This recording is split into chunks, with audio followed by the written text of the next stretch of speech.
Assalamualaikum warahmatullahi wabarakatuh. Bagaimana kabarnya semua? Mudah-mudahan sehat walafiat ya. Bertemu kembali dengan Bu Halida dalam pelajaran Al-Quran Hadis. Hari ini kita akan belajar hadis tentang keutamaan memberi. Baiklah, dengarkan video pembelajaran ini ya. No skip-skip. Sebelum belajar, mari kita sama-sama membaca doa.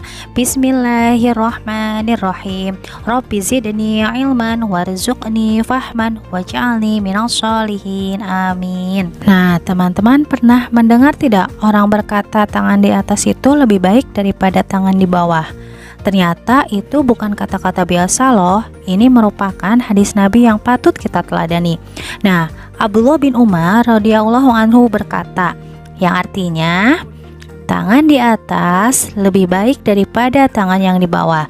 Tangan yang di atas adalah yang memberi atau yang mengeluarkan infak, sedangkan tangan yang di bawah adalah yang meminta. Hadis riwayat Bukhari dan Muslim. Jadi maksud dari hadis ini mengajarkan kita dua poin penting. Yang pertama, perintah untuk memberi. Yang kedua, perintah untuk bekerja keras. Nah, sekarang akan kita bahas dua poin penting ini satu persatu. Yang pertama, perintah memberi. Nah, dalam ajaran Islam banyak sekali perintah atau dorongan agar umat Islam itu suka memberi.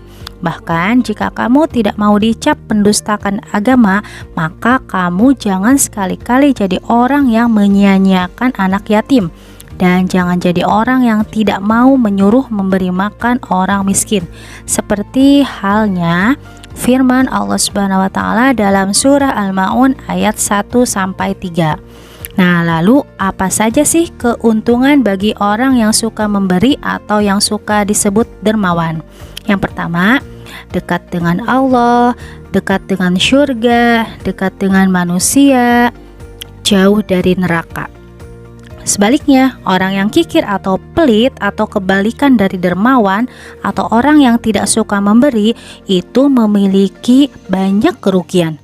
Di antaranya jauh dari Allah, jauh dari surga, jauh dari manusia, dekat dengan neraka. Sungguh rugi bukan? Bukankah semua yang kita miliki hanya milik Allah? Jangan pernah punya pola pikir memberi atau ngasih sesuatu itu malah membuat harta milikmu berkurang.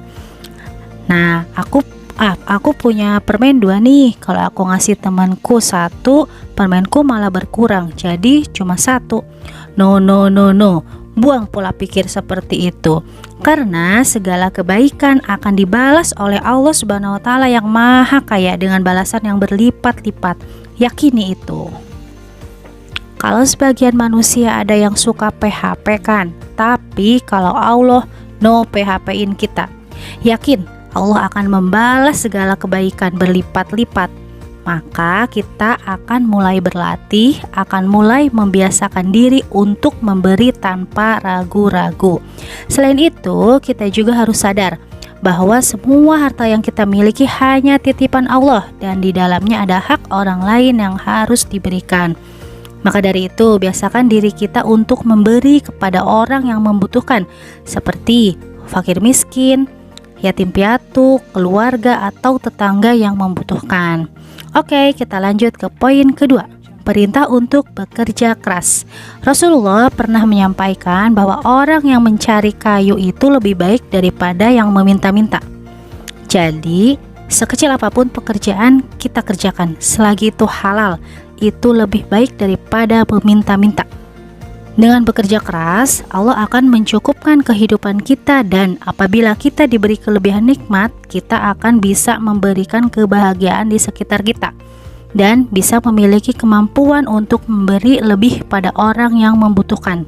Sebaliknya, jika kita malas bekerja, ini akan menimbulkan masalah sosial seperti pengangguran, pencurian, tindak kriminal, dan jalan pintas lainnya yang tidak diridhoi oleh Allah. Nah, teman-teman, insya Allah paham ya bagaimana dahsyatnya manfaat tangan di atas dibandingkan tangan yang di bawah. Yuk kita mulai membiasakan diri kita untuk memberi dari hal yang kecil, dari hal yang kita mampu, dan mulai dari sekarang.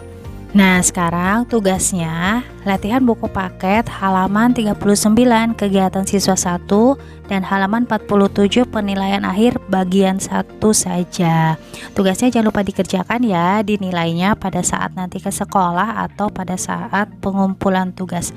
Semoga bermanfaat. Terima kasih, selamat belajar. Wassalamualaikum warahmatullahi wabarakatuh.